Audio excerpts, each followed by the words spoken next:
These pictures show what had taken place yesterday during the heavy downpour in the city.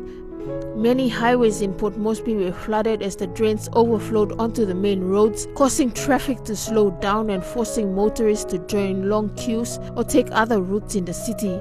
Pictures posted on social media, especially Facebook, showed vehicle owners and motorists struggling to cross through the flooded roads, swamped with debris from the overflowing drains.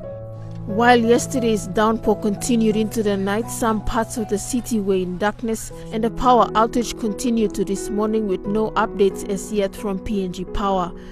According to the National Weather Service, these conditions are expected to continue into the year. However, concerns are being raised yet again about the lack of proper drainage in the city and the amount of debris being carried about with the flood. Motorists are urged to steer clear of the flooded roads, and parents are also advised to keep their children in check to avoid circumstances of drowning in flooded areas in the city.